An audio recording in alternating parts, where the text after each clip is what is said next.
Alexander Volkanovski wants Movsar Evloev next. Despite being a massive name who could easily chase more favorable matchups, Volk continues to live by what he's always stood for, giving deserving contenders their shot. And right now, that contender is Movsar. Evloev is undefeated and surging, with signature wins over Arnold Allen, Diego Lopez, and most recently, the former bantamweight king Aljamain Sterling. He's not known for flashy finishes or highlight reel knockouts, but make no mistake, Movsar is one of the most technically sound and suffocating fighters in the division. His wrestling heavy style might not blow the roof off arenas, but it's brutally effective. Stylistically, this could be a chess match at the highest level. Volk's striking IQ, speed, and experience clashing with Movsar's relentless pressure, elite grappling, and unbreakable will. This is a purist's dream fight. Will Volk extend his second reign as featherweight king, or can Movsar outperform him throughout 5 rounds? Drop your thoughts below.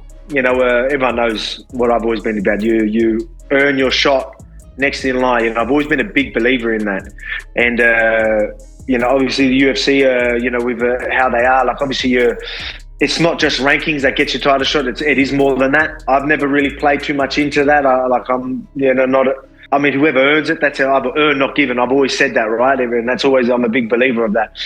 So it's just hard for me to not want to give Movsar the chance when you know that, you know, he should be next, right? Like so it's hard. And then just giving guys that are ranked, you know, 11, it's just, it goes against what I've always wanted to do.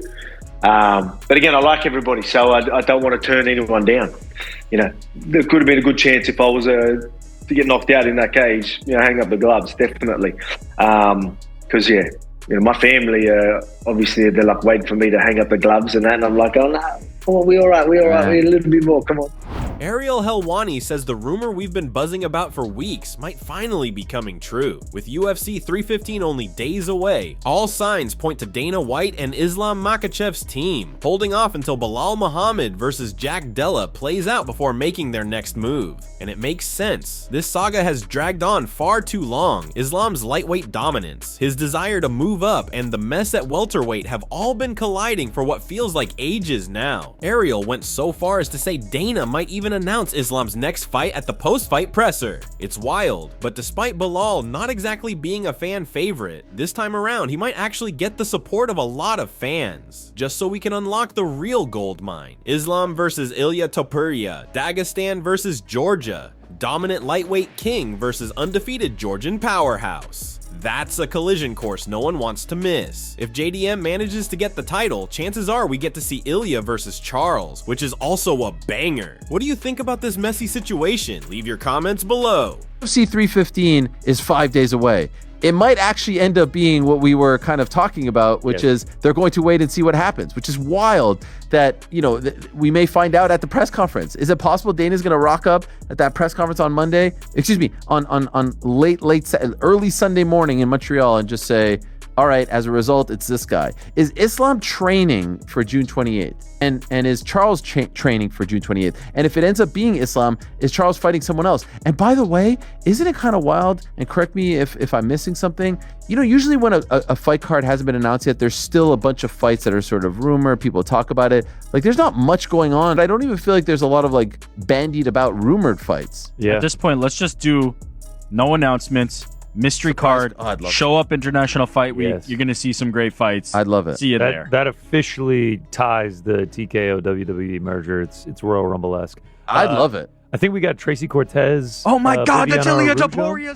Khamzat Chimaev and Arman Tsarukyan are rival coaches on the Russian MMA reality show Hype FC, a competition similar to The Ultimate Fighter. Their competitive fire is on full display, with tensions escalating after a recent fight between their teams, something no one saw coming. The fight itself wasn't the most exciting. Tsarukyan's fighter secured a victory through dominant wrestling and control, but it wasn't the kind of performance that gets fans on their feet. After the decision was announced, that's when things started heating up. Khamzat and his team weren't happy. At first, things were civil. Arman calmly approached the judges, explaining why he felt his fighter had done enough to win. Then Khamzat stepped in, giving his own take. But as both men defended their fighters, the conversation started to shift. What started as a simple conversation quickly turned into a heated back and forth between the two coaches. Their voices got louder, and before long, they were throwing Russian slang at each other. Now, let's take a look at the original clip, followed by our full translation here at MMA Psycho. But bro, I just focus on something round. illegal. Second round, 10-8? The side referee say is a draw. Yeah. 10-8. Third round. What's the third round? The fight was as competitive as possible. The first round was won by Ahmad. The second round was won by Atari. The third round, in my opinion, was won by Atari. In Chimaev's opinion, was won by Ahmad. And there were disputes. What's the third round? It's a draw third round. It can be like. By points, I think all the rounds were ours because there were simply no strikes on the ground. Yeah, we won. No, we won, right? They side referee. For me, blue. 10-9, брат. Он не бил же, на поле просто держал. Как 10-9, по UFC правилам, если не бьешь, там раунд не отдаешь. Тейкдаун, боинг не считается без удара. Charlie, he didn't punch on the ground. If somebody don't punch, he don't win the round.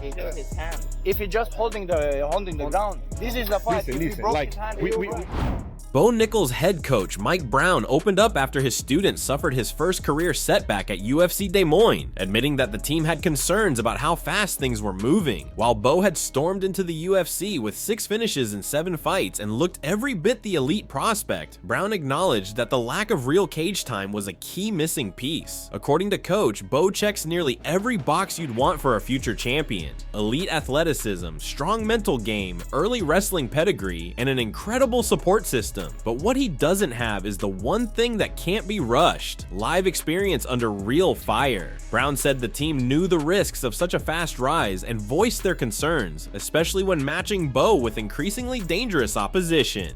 Still, the UFC had Nickal on a rocket to the top, and Bo himself is a rare athlete who's been able to deliver under pressure. This loss may sting now, but it might just be the reality check needed to balance out Bo's meteoric rise. A moment that forces growth and long-term development. With Bo tasting his first defeat, the road ahead is going to be just as important as the hype that got him here. The UFC now has the chance to recalibrate his trajectory, not by throwing him to the wolves again, but by giving him matchups that allow him to build real experience while showcasing his strengths. Names like Gerald Meerschaert or Brad Tavares could be perfect next steps. Both are veterans who fought killers, but aren't likely to outpace Bo in athleticism or wrestling. These types of fights could force him to solve problems without overwhelming him with danger. That's it from MMA Psycho. Thanks for watching. Don't forget to leave a like and subscribe for daily MMA news.